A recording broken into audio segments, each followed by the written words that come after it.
29 August 1952 তামিলনাড়ুর মানামাদুরাই railway স্টেশনে হঠাৎ করেই দাঁড়িয়ে পড়ে একটা বড় সড়ো এক্সপ্রেস ট্রেন। ট্রেনটা ছিল শ্রীলঙ্কাগামী একটা বোট মেল। ট্রেনটা থামতেই কয়েক সেকেন্ডের মধ্যেই থার্ড ক্লাস কম্পার্টমেন্টে উঠে পড়ে রেল পুলিশের একটা স্পেশাল টিম। কম্পার্টমেন্টের ভেতরে থাকা যাত্রীদের মধ্যে থেকে কয়েকজন বলে ওঠে, স্যার, ওই ট্রাঙ্কটা থেকেই একটা বিকট গন্ধ আসছে, আর যত সময় এগোচ্ছে ততই যেন গন্ধটা বেড়ে যাচ্ছে। যাত্রীদের কথা শুনে একজন অফিসার এগিয়ে এসে সিটের তলা থেকে টেনে বের করে আনে একটা সবুজ রঙের স্টিলের ট্রাঙ্ক। এই ট্রাঙ্কটাকে বাইরে থেকে দেখে সবকিছু ঠিকঠাক মনে হচ্ছিল, কিন্তু অফিসাররা যেই মুহূর্তে তালা ভেঙে ট্রাঙ্কের ঢাকনাটা খোলেন সেই মুহূর্তেই ভিতর থেকে বেরিয়ে আসে একটা মানুষের গলা কাটা বিবস্ত্র লাশ। দেহটার যা অবস্থা ছিল সেটা দেখা মাত্রই কম্পার্টমেন্টের যাত্রীরা এক এক করে অজ্ঞান হয়ে পড়েন। লাশটার দুটো হাত এবং পা শরীর থেকে কেটে সম্পূর্ণ আলাদা করে রাখা হয়েছিল। দেহ সম্পূর্ণ নগ্ন ছিল। পায়ে আবার একটা সবুজ রঙের সুতির মোজা ছিল, আর কোমরে একটা কালো রঙের সুতো জড়ানো ছিল। এই মৃতদেহটা ছিল একটা প্রাপ্তবয়স্ক পুরুষের, আর অদ্ভুতভাবে ওই মৃতদেহের মাথাটা ওখানে ছিল না। পুলিশ অফিসাররা লক্ষ্য করেন ওই মৃতদেহের প্রাইভেট পার্ট খতনা করা ছিল, যেটা দেখে জিআরপির অফিসাররা অনুমান করেন যে এই ব্যক্তি হয়তো ইসলাম ধর্মের কেউ হবেন। আর এই ট্রাঙ্ক উদ্ধারের ঠিক দুদিনের মাথায় চেন্নাইয়ের সমুদ্রের পাশ থেকে একটা লোকের কাটা মাথা পাওয়া যায়, আর তখন জানা যায় ওই লোকটি আসলে একজন হিন্দু ব্যক্তি, আর তার নাম সি আলভান্দার, আর সে ব্রিটিশ ইন্ডিয়ান আর্মির একজন সৈন্য ছিল। এবার এই কেসের সব থেকে অদ্ভুত ব্যাপার হচ্ছে, যে সময় এই ঘটনা ঘটেছিল তখনও পর্যন্ত ডিএনএ প্রোফাইলিং এর কোনো অস্তিত্ব ছিল না। তাহলে পুলিশ কি করে বুঝলো যে ওই কাটা মাথা আসলে ওই মৃতদেহেরই? আর কারা এই ব্যক্তিকে এতটা নৃশংসভাবে হত্যা করলো? এই ভয়ানক হত্যাকাণ্ডের পেছনে কাদের হাত ছিল? তো নমস্কার, আমি রয়েছি মিঠুন। আপনারা দেখছেন দ্য অ্যালাভেন্ডার মার্ডার কেস, আর আজকের এপিসোডে আমরা কথা বলবো দ্য অ্যালাভেন্ডার মার্ডার কেস নিয়ে, যে কেস শুধুমাত্র ভারতের ক্রাইম হিস্ট্রিকেই নয়, একটা সময় গোটা দেশের ফরেন্সিক সায়েন্সকেও একেবারে গোড়া থেকে নাড়িয়ে দিয়েছিল। আর দেরি না করে শুরু করা যাক আজকের কাহিনী। সাল 1939 থেকে 1945। কম বেশি পৃথিবীর প্রত্যেকটা দেশই তখন দ্বিতীয় বিশ্বযুদ্ধের আগুনে পুড়ছে, আর ভারতেও তার কোনো ব্যতিক্রম ছিল না। এমনই একটা সময় ব্রিটিশ ইন্ডিয়ান আর্মির অবধি হেডকোয়ার্টারে এসডিও পদে নিযুক্ত হন সি আলভান্দার, আর বেশ কয়েক বছর ধরে সেখানে তিনি সাব ডিভিশনাল অফিসার হিসাবে নিজের দায়িত্ব পালন করেন। কিন্তু যখন প্রথম বিশ্বযুদ্ধের আঁচ কমতে কমতে একেবারে সম্পূর্ণ নিভে যায়, তখন আলভান্দার নিজেও চাকরি থেকে রিটায়ার করে। এরপর তিনি সোজা চলে আসেন তামিলনাড়ুর মাদ্রাজ শহরে, যেটাকে বর্তমানে আমরা চেন্নাই নামে জানি। এবার মাদ্রাজে শিফট হওয়ার পর আলভান্দার বুঝতে পারে যে নিজের বাকি জীবনটা কাটাতে গেলে তার রোজগারের একটা বন্দোবস্ত করতে হবে। ফলে সে সোজা চলে যায় মাদ্রাজের চায়না টাউনে অবস্থিত একটা বিখ্যাত ফাউন্টেন পেনের শোরুমে, যার নাম ছিল জেম এন্ড কোম্পানি। এই শোরুমের মালিকের সাথে কথা বলে আলভান্দার সেখানকার একজন সেলসম্যান হিসেবে কাজ শুরু করে, আর কয়েক মাসের মধ্যেই সে মালিকের ভীষণ পছন্দের একজন কর্মী হয়ে ওঠে। তবে তার মান্থলি স্যালারি যেহেতু খুব বেশি ছিল না, তাই সে শোরুমের মালিক কান্নান চেট্টির কাছে রিকোয়েস্ট করে যেন তাকে ওই শোরুমের পাশেই থাকা ফাঁকা জায়গায় একটা ছোটখাটো দোকান করার পারমিশন দেওয়া হয়। এবার যেহেতু আলভান্দার মালিকের বেশ বিশ্বস্ত লোক ছিল, তাই কান্নান চেট্টি তাকে সেই দোকান করার পারমিশনটা দিয়ে দেন। এবং দেখতে দেখতে কয়েকদিনের মধ্যেই আলভান্দার সেখানে একটা ছোটখাটো শাড়ির ব্যবসা শুরু করে। মানে একদিকে সে যেমন শোরুমের কাজ করত, ঠিক তেমনই পাশাপাশি নিজের ব্যবসাও চালাতো। আলভান্দার সবসময় খুব সেজে গুজে থাকতো, আর তার পার্সোনালিটি ভীষণই চার্মিং ছিল। তার দোকানে যেই কাস্টমার আসুক না কেন, সে খুব সহজে তাদেরকে অ্যাট্রাক্ট করে নিত। আর যে সমস্ত মহিলারা তার দোকান থেকে শাড়ি কিনতেন, তাদের সাথে সে একেবারে নিজের ঘরের লোকের মতো বিহেভ করত। এমনকি এটাও জানা যায় ওই এলাকায় আলভান্দারই প্রথম ব্যক্তি ছিল যে ইনস্টলমেন্টে, মানে কিস্তিতে শাড়ি বিক্রি করত। ফলে দোকানে সবসময় মেয়েদের ভিড় লেগেই থাকতো, আর ঠিক এই সুযোগটাকেই সে বারবার কাজে লাগাতো। বহু মাস ধরেও যে সমস্ত মহিলারা শাড়ির পুরো দাম ফেরত দিতে পারতেন না, আলভান্দার তাদের সুদ হিসাবে নিজেদের শরীর আর নিজেদের ইজ্জত দেওয়ার জন্য প্রেসার দিত। আর এভাবে সে দিনের পর দিন অসংখ্য মহিলার সাথে শারীরিক সম্পর্কে লিপ্ত হয়। তাদেরকে ব্ল্যাকমেইল করে। মানে দেখতে সুন্দর এবং চার্মিং হলেও এই আলাভান্দার ছিল একজন দুশ্চরিত্র মানুষ। এমনকি হিন্দু হয়ে জন্মানোর পরেও তার প্রাইভেট পার্ট সার্কামসিশন মানে খতনা করিয়েছিল।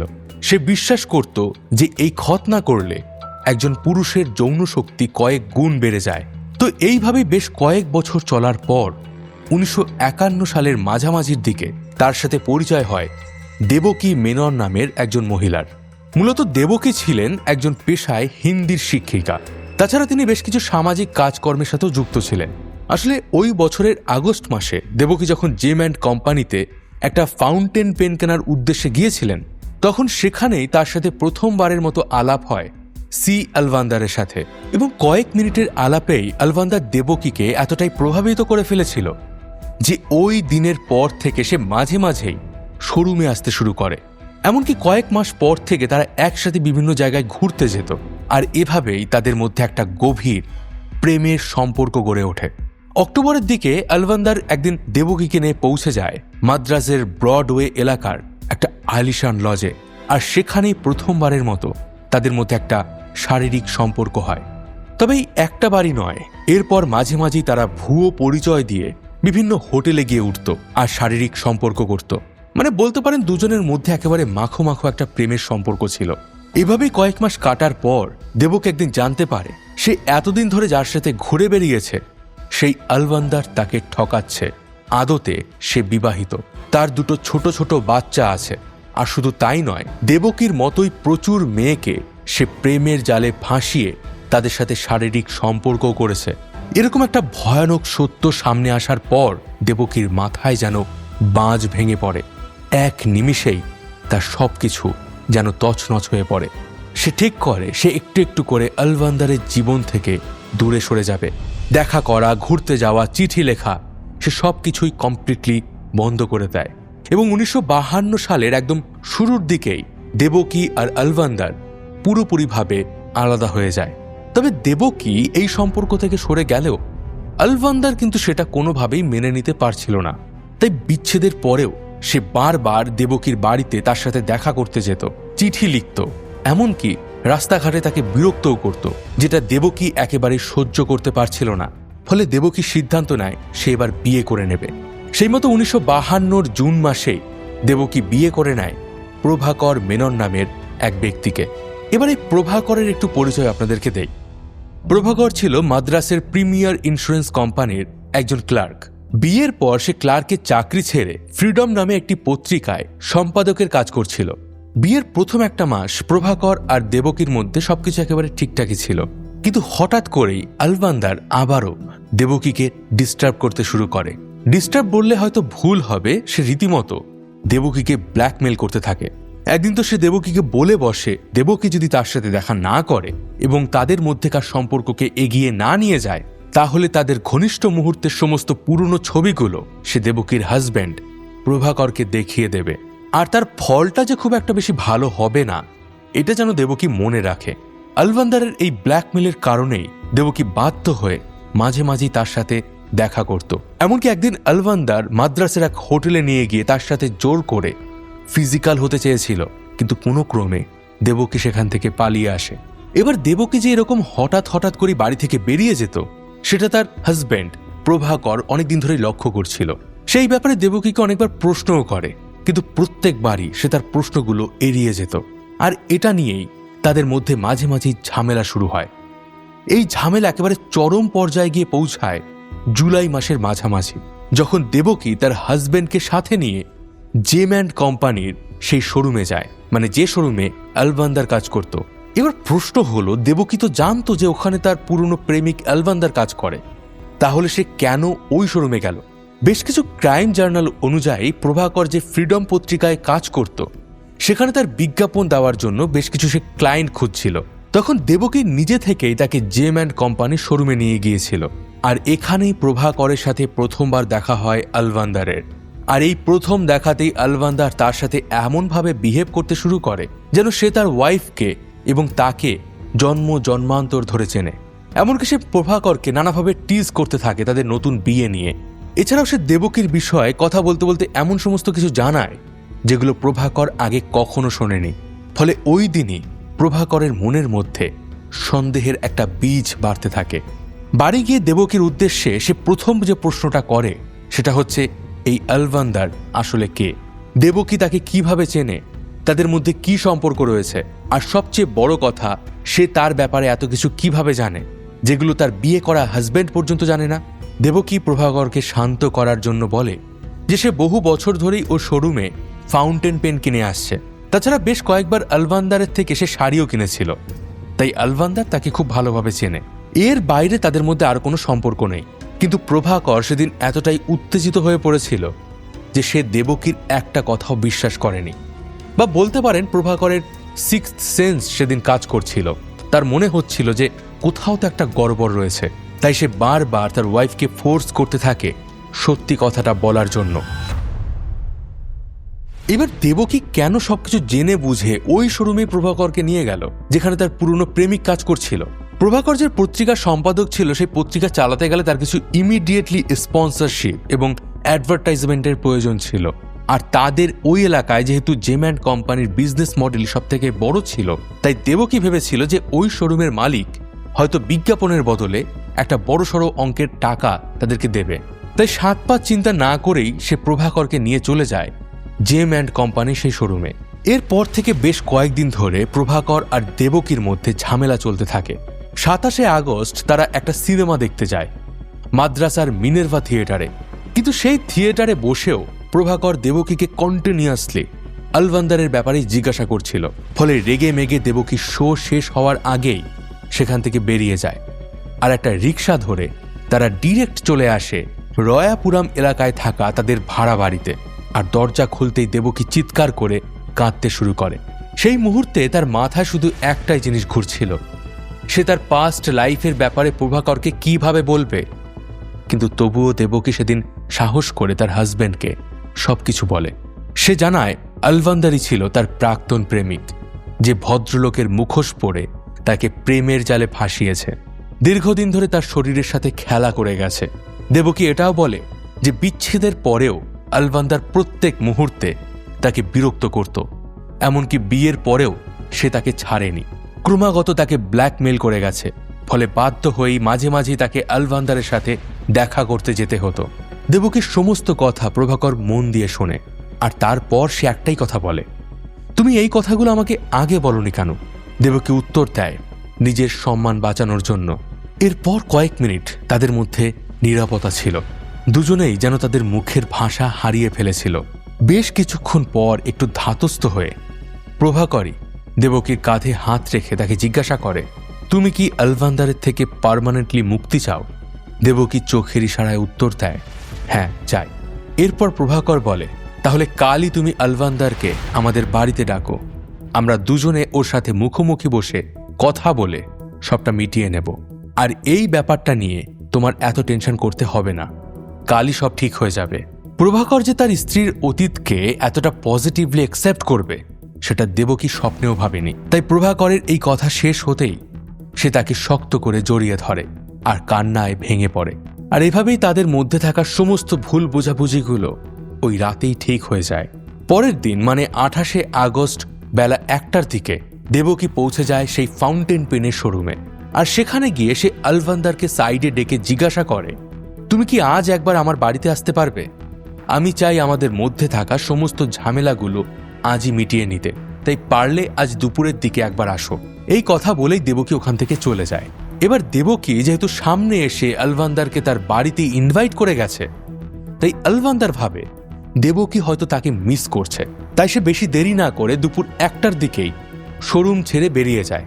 তবে যাওয়ার আগে আলভান্দার ওখানেরই এক কর্মচারীকে বলে বেরোয় যে সে ঘন্টা খানেকের মধ্যেই ফিরে আসবে, তাই ততক্ষণ তারা যেন কাস্টমারদের সামলে নেয়।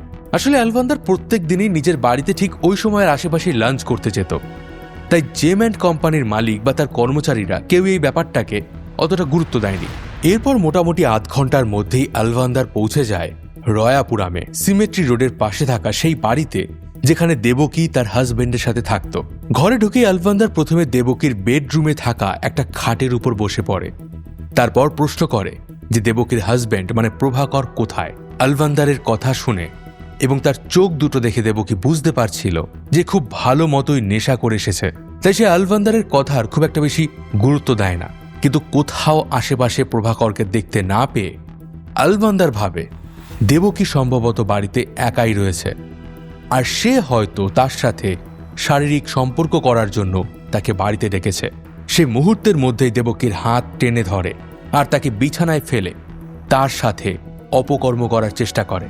আর ঠিক এই রকম সময় সেখানে ঢুকে পড়ে দেবকীর হাজব্যান্ড প্রভাকর। নিজের ওয়াইফের সাথে আলভান্দারকে এরকম জঘন্য কাজ করতে দেখে সে টেবিলের উপরে রাখা একটা ছুরি নিয়ে একেবারে আলভান্দারের বুকে আঘাত করে, তারপর তার পেটে, এবং শেষে এক কোপে তার পুরো মাথাটা দেহ থেকে আলাদা করে দেয়। জাস্ট কয়েক মিনিটেই তার বাড়ির গোটা মেঝে, দেওয়াল রক্তে লাল হয়ে ওঠে। রাগের মাথায় আলভান্দারকে খুন করার পর প্রভাকরের যখন একটু হুঁশ ফেরে, তখন সে রিয়ালাইজ করে যে তার হাত দিয়ে একটা ভয়ঙ্কর অপরাধ হয়ে গেছে। আর পুলিশ যদি এই অপরাধের কথা একবার জানতে পারে, তাহলে তাকে এবং তার সদ্য বিবাহিতা স্ত্রীকে হয়তো সারা জীবন জেলে কাটাতে হবে। ফলে সে দেবকীর সাথে আলোচনা করে এবং ঠিক করে যে তারা আলভান্দারের লাশটাকে গায়েব করে দেবে এবং নিজেরাও ওই এলাকা ছেড়ে পালিয়ে যাবে। সেই মতো প্রভাকর প্রথমে আলভান্দারের দেহটাকে টেনে টেনে কিচেনের দিকে নিয়ে যায়, আর তারপর তার বডি থেকে সমস্ত জামা কাপড় খুলে ফেলে। এরপর ওই দেহটাকে টুকরো টুকরো করে কাটে এবং আলভান্দারের দুটো হাত এবং ডান পা কেটে বডি থেকে আলাদা করে ফেলে। এবার সে বাড়িতে থাকা একটা মাঝারি সাইজের স্টিলের ট্রাঙ্কে সেই দেহের অংশগুলো চেপে চেপে ঢুকিয়ে ঢাকনা বন্ধ করে তালা দিয়ে দেয়। আলভান্দারের কাটা মাথাটাকেও প্রভাকর একটা আলাদা প্লাস্টিকে প্যাক করে মুড়ে ফেলে, আর তারপর দেবকীকে সাথে নিয়ে সে একটা রিকশায় করে সোজা চলে যায় রয়াপুরাম সমুদ্র সৈকতে। আর সেখানে বালির মধ্যে কিছুটা গর্ত করে প্রভাকর সেই কাটা মাথাটাকে পুঁতে ফেলে, আর তারপর সেটা বালি দিয়ে বুঝে দেয়। এরপর তারা আবারও নিজেদের বাড়িতে ফিরে আসে আর রিকশায় করে সেই স্টিলের ট্রাঙ্কটা নিয়ে সোজা চলে যায় মাদ্রাসের এগমোর রেলওয়ে স্টেশনে। সেখানে তারা একজন কুলিকে কিছু টাকা দেয় এবং সেই কুলিকে বলে ট্রাঙ্কটা তুলে দিতে একটা দূরপাল্লার ট্রেনে। আর তারপর তারা নিজেদের সমস্ত জিনিসপত্র নিয়ে উঠে পড়ে মুম্বাইগামী একটা এক্সপ্রেসে। অন্যদিকে রাত 12টা পেরিয়ে গেলেও আলভান্দার বাড়িতে ঢোকে না। তাছাড়া ওই দিন দুপুরে সে লাঞ্চও করতে আসেনি, ফলে তার ওয়াইফের চিন্তা বাড়তে থাকে। যাই হোক, ওই রাতটা সে মোটামুটি কাটিয়ে দেয়। পরের দিন সূর্যের আলো ফুটতেই সে সোজা চলে যায় জেম অ্যান্ড কোম্পানি সেই শোরুমে, যেখানে আলভান্দার কাজ করত। শোরুমের মালিক কান্নান চেট্টির কাছে গিয়ে সে জিজ্ঞাসা করে যে আলভান্দার এখন কোথায় আছে, সে কাল থেকে বাড়িতে আসেনি কেন। এই কথা শুনে কান্নান চেট্টি যেন একেবারে আকাশ থেকে পড়েন। তিনি জানান কাল দুপুর 1টার সময় আলভান্দার শোরুম থেকে বেরিয়ে গেছে, তারপর থেকে সে আর ফেরেনি। আমরা ভেবেছিলাম যে সে হয়তো বাড়িতে লাঞ্চ করতে গিয়েছিল। কান্নানের এই কথা শেষ হতেই আলভান্দারের ওয়াইফের মুখটা একদম শুকিয়ে যায়, কারণ স্বাভাবিকভাবে একটা লোক যদি হঠাৎ করে এভাবে উধাও হয়ে যায়, তাহলে পরিবারের মানুষের প্রথমে মনে খারাপ চিন্তাগুলোই আসতে শুরু করে। তাই আলভান্দারের ওয়াইফও সাথে সাথে সেই শোরুম থেকে বেরিয়ে সোজা চলে যায় মাদ্রাজের এসপ্ল্যানেড এলাকার ল কলেজ পুলিশ স্টেশনে। সেখানে গিয়ে তিনি এবং কান্নান চেট্টি দুজনেই আলভান্দারের মিসিং হওয়ার একটা রিপোর্ট লেখান। রিপোর্ট লেখানোর কিছুক্ষণের মধ্যেই সেই থানার সাব ইন্সপেক্টর রামনাথ আইয়ার আলভান্দারের খোঁজে রাস্তায় নেমে পড়েন। প্রথমে তিনি শোরুমের কর্মীদের সাথে কথা বলেন এবং তারপর আশেপাশের এলাকায় কেউ আলভান্দারকে দেখেছে কিনা সেই বিষয়টাও তিনি খতিয়ে দেখেন। একসময় একটা রিক্সা স্ট্যান্ড থেকে তিনি জানতে পারেন যে গতকাল দুপুরে একজন রিক্সাওয়ালা আলভান্দারকে রয়াপুরামের একটা গলিতে ছেড়ে এসেছে। পুলিশ সঙ্গে সঙ্গে সেই রিক্সাওয়ালাকে নিয়ে সোজা পৌঁছে যায় ওই অঞ্চলে। এরপর সেখানকার কিছু মানুষের সাথে কথা বলে এবং আলভান্দারের ছবি দেখিয়ে জিজ্ঞাসাবাদ করা হয় এবং তাদের মধ্যেই কিছুজন তাকে চিনতেও পারে। তারা বলে গতকাল রাত 1:30টার দিকে আলভান্দারকে তারা প্রভাকর মেননের বাড়ির সামনে দাঁড়িয়ে থাকতে দেখেছিল, যদিও পরে সে কোথায় গিয়েছিল সেটা কেউই দেখেনি। এবার প্রত্যক্ষদর্শীদের এই বয়ানের ভিত্তিতে পুলিশ সোজা চলে যায় প্রভাকর মেনন এবং দেবকী মেননের বাড়িতে। কিন্তু সেখানে গিয়ে তারা দেখতে পান মেইন গেটের বাইরে একটা বড়সড় তালা ঝুলছে, অর্থাৎ বাড়িতে কেউ নেই। অফিসাররা যখন প্রভাকরের প্রতিবেশীদের সঙ্গে কথা বলেন তখন জানতে পারেন যে গতকাল রাতে নাকি তারা বোম্বের উদ্দেশ্যে রওনা হয়েছে, তবে তারা ঠিক কবে ফিরবে সে ব্যাপারে কিছু বলে যায়নি। এরকম একটা পরিস্থিতিতে অফিসাররা মনস্থির করেন যে তারা প্রভাকরের বাড়ির তালা ভেঙে একবার ভেতরে ঢুকে দেখবেন, কারণ তাদের মনে হচ্ছিল যে আলভান্দারের নিখোঁজ হওয়া আর হঠাৎ করে প্রভাকরদের বাড়ি ছেড়ে চলে যাওয়া এর মধ্যে নিশ্চয়ই কোনো কানেকশন আছে। ফলে তিনি এবং কয়েকজন কনস্টেবল মিলে একটা হাতুড়ি দিয়ে আঘাত করে সেই তালাটাকে ভেঙে ফেলেন। আর তারপর যখন তারা ঘরের ভিতরে প্রবেশ করেন, তারা দেখতে পান বেডরুমের বিছানা একেবারে ওলট পালট হয়ে পড়ে আছে।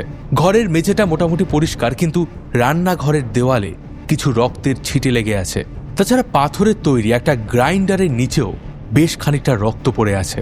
এই দৃশ্য দেখে অফিসাররা তৎক্ষণাৎ বুঝতে পেরে যান যে তাদের সন্দেহ খুব একটা ভুল নয়। তিনি প্রতিবেশীদের আরও জিজ্ঞাসা করেন যে গতকাল তারা প্রভাকরের বাড়িতে কোনো অদ্ভুত কিছু নোটিশ করেছেন কিনা বা কোনো অদ্ভুত শব্দ পেয়েছেন কিনা, কিন্তু প্রতিবেশীরা জানায় যে তারা সেরকম কিছু লক্ষ্য করেননি। তবে তারা এটাও বলে যে প্রভাকর দেবকীকে সংসারের কাজে সাহায্য করার জন্য একটা বাচ্চা ছেলেকে রেখেছিল, আর মূলত সেই তাদের ঘরদোর পরিষ্কার করত। তাই পুলিশ যদি চায় তাহলে সে একবার ওই ছেলেটিকে জিজ্ঞাসাবাদ করতে পারে। প্রতিবেশীদের কথা শুনে পুলিশ দেখা করে প্রভাকরের বাড়ির সেই পরিচারক, মানে ওই বাচ্চা ছেলেটির সাথে, যার নাম ছিল নারায়ণ। এই সময় নারায়ণের বয়স ছিল খুবই কম, মাত্র 13 বছর। অফিসার তাকে প্রশ্ন করেন, আচ্ছা তুমি কি গতকাল তোমার মালিকের বাড়িতে কিছু কাজ করতে গিয়েছিলে? নারায়ণ উত্তর দেয়, হ্যাঁ আমি গিয়েছিলাম, কিন্তু সন্ধ্যের দিকে। মালিক গত পরশু আমার হাতে কিছু টাকা দিয়ে বলেছিল তোকে কাল দুপুরে আর আসতে হবে না, তুই একদম সন্ধ্যের দিকে আসিস। তাই আমি মালিকের কথা মতো সন্ধ্যে 7টার দিকে গিয়েছিলাম। অফিসার আবারও জিজ্ঞাসা করে যে তুমি যখন সন্ধ্যের সময় ওর বাড়িতে কাজ করতে গিয়েছিলে তখন ঠিক কি কি দেখেছিলে? ছেলেটা উত্তর দেয়, কাল আমি যাওয়ার পর দেখলাম মালিক নিজে ঘরের মেঝেটা সাবান জল দিয়ে পরিষ্কার করছে। আমি যখন এগিয়ে গেলাম তাকে সাহায্য করতে, তখন সে গম্ভীরভাবে আমাকে বলে, এখন আর কিচ্ছু করতে হবে না, তুই নিজের বাড়ি যা। পুলিশ নারায়ণের এই কথাগুলো খুব মন দিয়ে শোনার পর শেষে তাকে জিজ্ঞাসা করে, আচ্ছা তুমি কি তোমার মালিকের বাড়িতে কখনো আলভান্দার নামটা শুনেছ বা কাউকে তার বিষয়ে কোনো আলোচনা করতে দেখেছ? ছেলেটা কিছুক্ষণ চুপ করে ভাবে আর তারপর উত্তর দেয়, হ্যাঁ, মালিক যখন একদিন দেবকী আন্টির সাথে খুব ঝগড়া করছিল তখন বারবার এই নামটা নিচ্ছিল, তবে তারা কি বলেছিল সেটা আমি শুনতে পাইনি। নারায়ণের এই বক্তব্য শুনে ইন্সপেক্টররা বুঝতে পারেন যে তারা এই তদন্তে একেবারে সঠিক দিকে এগোচ্ছেন। দেওয়ালের গায়ে লেগে থাকা সেই রক্তের দাগ সম্ভবত আলভান্দারেরই। পুলিশের পরবর্তী কাজ ছিল যে কোনো উপায়ে প্রভাকর এবং দেবকীকে পাকড়াও করা আর তাদের ইনভেস্টিগেশন টেবিলে বসানো। তাই পুলিশ ওই দিন সোজা চলে যায় পার্শ্ববর্তী এগমোর রেলওয়ে স্টেশনে, আর সেখানে গিয়ে তারা বিভিন্ন মানুষকে প্রভাকর এবং দেবকীর বিষয়ে জিজ্ঞাসাবাদ করতে থাকে। আর ভাগ্যক্রমে সেখানে তাদের সাথে পরিচয় হয় একজন মধ্যবয়সী কুলির সাথে। কুলি তাদের জানায় যে গতকাল বিকেলের দিকে একটা লোক আর তার স্ত্রী একটা ট্রাঙ্ক নিয়ে প্ল্যাটফর্মে ঘোরাঘুরি করছিল, আর তারপর তারাই তাকে কিছু টাকা দেয় এবং সেই ভারী স্টিলের ট্রাঙ্কটা ট্রেনের মধ্যে তুলে দিতে বলে। ওই কুলি আরও বলে যে আমি প্রত্যেকদিন অনেক জিনিসপত্র ট্রেনে তুলে দেই, কিন্তু কালকের ওই ট্রাঙ্কটা যেন একটু বেশি ভারী ছিল। তবে যেহেতু ওরা আমাকে টাকা দিয়েছিল তাই আমি আর বেশি কিছু প্রশ্ন করিনি। ইন্সপেক্টর আইয়ার এর মন বলছিল যে কুলি যাদের সাথে কথা বলেছে তারা প্রভাকর আর দেবকী, কিন্তু সেদিন যেহেতু অনেকটা রাত হয়ে গিয়েছিল, আর আমি এই যে ঘটনাটা বলছি সেটাও প্রায় 1950 সালের ঘটনা, সে সময় যোগাযোগ ব্যবস্থা তারা উন্নত ছিল না, তাই ডিউটি আওয়ার শেষ হতেই ইন্সপেক্টর আইয়ার ফিরে আসেন। পরের দিন সকালবেলা মানে 30শে আগস্ট আইয়ার যখন চায়ের কাপে চুমুক দিতে দিতে খবরের কাগজের পাতা উল্টাচ্ছিলেন তখন তার চোখ পড়ে একটা বড় আকারের হেডলাইনে। ইন্দো শিলং এক্সপ্রেসে মিলল এক ব্যক্তির মুন্ডহীন দেহ, ট্রাঙ্ক সমেত দেহ উদ্ধার পুলিশের। এখানে ট্রাঙ্ক শব্দটা দেখে আইয়ারের মনে পড়ে যায় স্টেশনে থাকা সেই কুলির কথা। ফলে অফিসার মনোযোগ দিয়ে ওই পুরো নিউজটা পড়েন এবং তিনি দেখতে পান আগের রাতে ওই কুলি ঠিক তাকে যে ট্রাঙ্কের বর্ণনা দিয়েছিল পেপারেও ঠিক একই রকম বর্ণনা রয়েছে। সবুজ রঙের স্টিলের ট্রাঙ্ক আর বাইরে একটা পাতলা কাপড় জড়ানো। অফিসারের সিক্সথ সেন্স বলছিল ট্রাঙ্কের ভেতরে থাকা ওই দেহটা হয়তো নিখোঁজ আলভান্দারেরই। ফলে থানায় গিয়ে তিনি প্রথমে কন্ট্যাক্ট করেন মানামাদুরাই রেল পুলিশের সাথে, আর তাদের সাথে কথা বলে তিনি জানতে পারেন যে তারা যে লাশটা উদ্ধার করেছিল সেটার ময়নাতদন্ত অলরেডি হয়ে গেছে। তবে যেহেতু ওই ব্যক্তির কাটা মাথাটা এখনো উদ্ধার করা হয়নি তাই তারা দেহটাকে কিছুদিন মাদ্রাজ মেডিকেল কলেজের মর্গে রাখতে চায়। কথা হওয়ার পর ঠিক পরের দিন মানে 31 তারিখ একটা বিশেষ অ্যাম্বুলেন্সে 450 কিলোমিটার ট্রাভেল করে ওই ব্যক্তির মুন্ডহীন দেহটাকে মাদ্রাজে নিয়ে আসা হয়। আর কোইন্সিডেন্টলি ওই দিনই এই কেসে আরও একটা বড় টুইস্ট আসে। সন্ধ্যের দিকে ল কলেজের থানার একজন কনস্টেবল যখন রয়াপুরাম সমুদ্র সৈকতের পাশ দিয়ে হাঁটছিলেন তখন তিনি খেয়াল করেন প্লাস্টিকে মোড়ানো কিছু একটা বস্তু সমুদ্রের পাড়ে ভেসে উঠছে। তখন তিনি হেঁটে সেটার কাছে যান আর প্লাস্টিকের ভেতরে হাত ঢুকিয়ে তিনি সেই জিনিসটিকে টেনে বের করে আনেন। আর এক মুহূর্তের জন্য তিনি হতভম্ব হয়ে যান, কারণ যে জিনিসটা তার হাতে ছিল সেটা ছিল একটা মানুষের কাটা মাথা। 1 সেকেন্ডও দেরি না করে ওই কনস্টেবল সেই মাথাটাকে নিয়ে চলে যান ল কলেজের থানায়। আর তারপর ইন্সপেক্টর আইয়ার এর নির্দেশে সেটাকে পাঠিয়ে দেওয়া হয় মাদ্রাজ মেডিকেল কলেজে। এখন পুলিশের কাছে একটা কাটা মাথা ছিল আর একটা মুন্ডহীন ধরও ছিল, কিন্তু সেই মুহূর্তে যেহেতু ডিএনএ প্রোফাইলিং এর কোনো অস্তিত্ব ছিল না, ফলে ওই মাথার দেহটা যে একই ব্যক্তির কিনা সেটা কনফার্ম করা ভীষণই চাপের বিষয় হয়ে ওঠে। আর এখানে এন্ট্রি হয় ডক্টর CB গোপাল কৃষ্ণানের। গোপাল কৃষ্ণান ছিলেন তৎকালীন ভারতের একজন অন্যতম পপুলার ফরেন্সিক এক্সপার্ট, আর তিনি পুলিশকে আশ্বস্ত করেন যে ওই মাথাটা আর ওই দেহটা একই ব্যক্তির কিনা সেটা নির্ধারণ করা সম্ভব হবে। তার জন্য তাকে খুব নিখুঁতভাবে সবকিছু পরীক্ষা করতে হবে।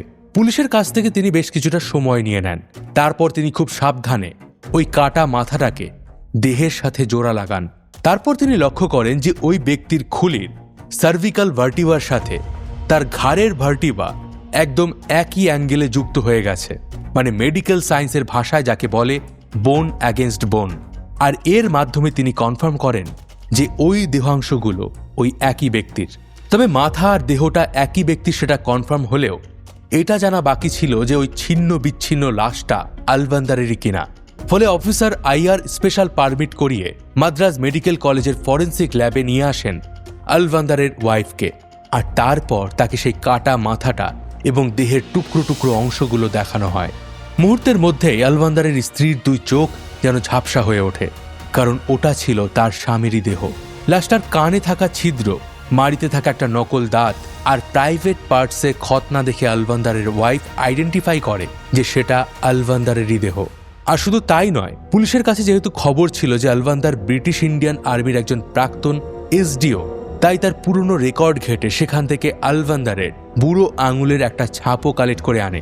এরপর ডক্টর গোপাল কৃষ্ণান সেই ছাপ ম্যাচ করে কনফার্ম করেন যে বডিটা আলবান্দারেরই। নিখোঁজ হওয়ার মাত্র 3 দিনের মধ্যেই এইভাবে আলবান্দারের পুরো দেহটা রিকভার হয়। কিন্তু যারা তাকে এভাবে হত্যা করেছিল, টুকরো টুকরো করে কেটে ফেলেছিল, তাদের ধরা তখনও বাকি ছিল। আর ডে 1 থেকে সেই সন্দেহের তীর দেবকী এবং তার স্বামী প্রভাকরের দিকেই ছিল। তাই পুলিশ তাদেরকে আটক করার পরিকল্পনা শুরু করে। কিন্তু প্রভাকরের প্রতিবেশীরা যেহেতু পুলিশকে আগেই জানিয়ে দিয়েছিল যে তারা বোম্বেতে চলে গেছে, তাই একটা লোকাল থানার পক্ষে সেখানে গিয়ে তাদেরকে খুঁজে বের করা খুব একটা সহজ কাজ ছিল না। তাই ইন্সপেক্টর আইয়ার এই কেসের পরবর্তী তদন্তের ভার তুলে দেন মাদ্রাজের ডিটেকটিভ ব্রাঞ্চের হাতে। আর সেই ব্রাঞ্চের একজন অফিসার MA জব্বার এই কেসটা লিড করতে শুরু করেন। তিনি প্রথমে বোম্বে সিটি পুলিশের সাথে কন্ট্যাক্ট করেন এবং প্রভাকর আর দেবকীর আইডেন্টিটি তাদের সাথে শেয়ার করেন। এরপর শুরু হয় তাদের লোকেশন ট্র্যাকিং এর কাজ। প্রায় সপ্তাহখানেকের মধ্যেই বোম্বে পুলিশ জানতে পারে যে এই 2 জন ব্যক্তি তাদের এক আত্মীয়ের বাড়িতে ঘাপটি মেরে বসে আছে, যার নাম সুবেদার নায়ার। ফলে 10ই সেপ্টেম্বর ইন্সপেক্টর জব্বার এবং তার একটা বিশেষ টিম সেখানে গিয়ে প্রভাকরকে আটক করে।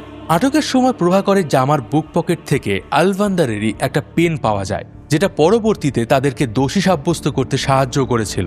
তবে ওই দিন প্রভাকরকে আটক করা হলেও তার স্ত্রী দেবকী কিন্তু সেখানে ছিল না। এর কারণ হিসাবে কিছু নিউজ সোর্স থেকে জানা যায় যে বোম্বের এক হাসপাতালে দেবকী নাকি সদ্য অ্যাবর্শন করিয়েছিল, তাই ওই দিন সে রেস্টের মধ্যে ছিল। তবে 2 দিন পর 12ই সেপ্টেম্বর কয়েকজন মহিলা কনস্টেবলের সাহায্য নিয়ে ইন্সপেক্টররা দেবকীকেও আটক করে।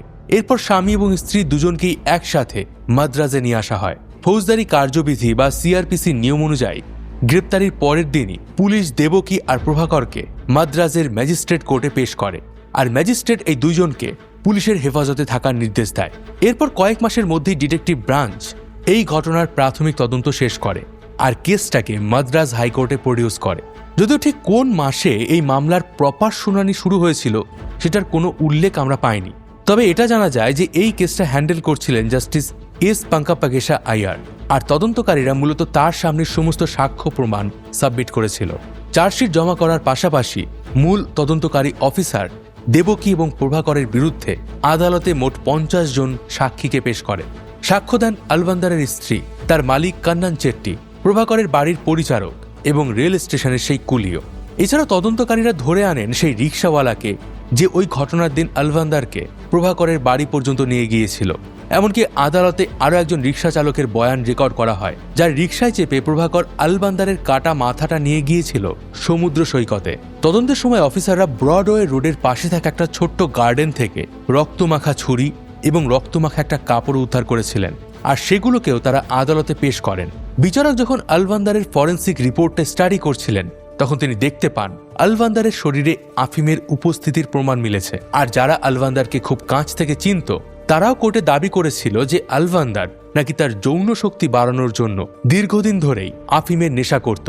যদিও আলবান্দারের স্ত্রী যে ডিফেন্স লয়ারকে নিয়োগ করেছিলেন, তিনি বলেছিলেন যে বহুদিন ধরেই আলবান্দারের অ্যাজমার সমস্যা ছিল, তাই মূলত শরীরের কষ্ট কমাতেই সে আফিম সেবন করত, কোনো নেশা করার জন্য নয়। এইভাবে এই কেসটা গোটা 1 বছর ধরে চলতে থাকে। তারপর 1953 সালের 13ই আগস্ট বিচারপতি আলবান্দার হত্যা মামলার প্রভাকর এবং তার স্ত্রী দেবকীকে দোষী সাব্যস্ত করে। তদন্তকারী অফিসাররা যেহেতু নৃশংসভাবে খুনের অভিযোগ পয়েন্ট আউট করেছিল, তাই অভিযুক্তদের বিরুদ্ধে 302 ধারায় মামলা দায়ের করা হয়েছিল। তাই সকলে ভেবেছিল যে প্রভাকর আর দেবকীর হয়তো যাবজ্জীবন কারাদণ্ড হবে। কিন্তু বিচারপতি পর্যবেক্ষণ করে বলেন যে প্রভাকর ইচ্ছাকৃতভাবে কিংবা প্ল্যানিং করে আলবান্দারকে খুন করেনি। সে শুধুমাত্র তার নিজের স্ত্রীকে বাঁচানোর জন্যই এই হত্যা করতে বাধ্য হয়েছিল। তাই জাস্টিস পঞ্চপাকেশা আইয়ার 302 ধারা পরিবর্তন করে আইপিসি 304-এর 1 ধারা প্রয়োগ করেন, মানে culpable homicide not amounting to murder, মানে সহজ ভাষায় খুন বলে গণ্য নয় এমন নরহত্যার চার্জ। এবং সেই দিনই তাদের দুজনের সাজা ঘোষণা করা হয়। প্রভাকর মেননকে মূল হত্যাকারী হিসাবে 7 বছরের সশ্রম কারাদণ্ডে দণ্ডিত করা হয়, আর তার ওয়াইফ দেবকী মেননকে 3 বছরের কারাদণ্ড দেওয়া হয়। রায়দানের পরেই পুলিশ তাদের সোজা নিয়ে যায় মাদ্রাসের পেনিটেনশিয়ারি জেলে, যেটা আজ চেন্নাই সেন্ট্রাল জেল নামে পরিচিত, আর সেখানে তাদেরকে কারারুদ্ধ করে রাখা হয়। তবে কিছু রিপোর্ট থেকে জানা যায় যে জেলের মধ্যে অত্যন্ত নম্র এবং আনুগত্যপূর্ণ আচরণের জন্য তাদেরকে নাকি নির্ধারিত মেয়াদ শেষ হওয়ার আগেই জেল থেকে ছেড়ে দেওয়া হয়েছিল। আর জেল থেকে মুক্তির পর প্রভাকর আর তার স্ত্রী তামিলনাড়ু ছেড়ে চলে গিয়েছিল কেরলে, আর সেখানেই তারা এক সম্পূর্ণ নতুন জীবন শুরু করে। নিজেদের অতীতকে ভুলে, পরিচয় গোপন করে তারা একটা ছোট্ট চায়ের দোকানও খুলেছিল, আর সেই দোকানটাই একটু একটু করে বড় হতে হতে একটা বিরাট বড় হোটেলের রূপ নেয়, যার নাম রাখা হয়েছিল দেবপ্রভা। এই কেসের আরও একটা তথ্য আপনাদেরকে বলে দেই।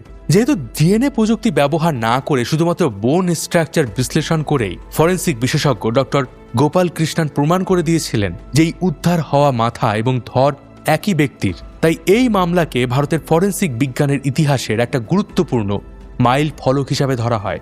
আর সেই কারণে আজও আলবান্দারের কাটা মাথাটার একটা অংশ চেন্নাই মাদ্রাজ মেডিকেল কলেজের মিউজিয়ামে ফরমালিনের মধ্যে সংরক্ষণ করে রাখা হয়েছে।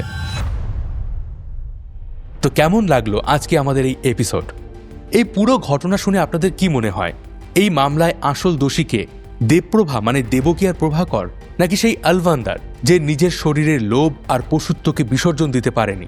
দ্য ক্রাইম ম্যাগাজিনের একটা আর্টিকেল অনুযায়ী আলবান্দার নাকি তার নিজের জীবদ্দশায় 400 জনেরও বেশি মেয়ের সাথে শারীরিক সম্পর্ক করেছিল, যেগুলো বেশিরভাগই ছিল ব্ল্যাকমেইল। আর এই কথাটা নাকি সে নিজের মুখে এক বন্ধুকে খুব গর্ব করে বলেছিল। ভাবতে পারছেন? তবে এই কাহিনীতে একজন রিয়েল হিরো হচ্ছে প্রভাকর। না, সে খুন করেছে বলে তাকে আমি হিরো বলছি না। সে যে তার ওয়াইফের পাস্টকে মেনে নিয়েছিল, তাকে বুকে জড়িয়ে ধরেছিল, এই কারণেই সেই কাহিনীর হিরো। আপনার কেমন লাগলো এই কাহিনীটি? কমেন্টে অবশ্যই জানান। এরকম ধরনের ক্রাইম স্টোরি যদি আপনি আরও দেখতে চান, তাহলে অবশ্যই আমাদের এই চ্যানেলকে সাবস্ক্রাইব করে দিন। দেখা হবে অন্য একটি স্টোরিতে। ততদিন ভালো থাকবেন, সুস্থ থাকবেন। আর আমি ছিলাম মিঠুন আপনার সাথে।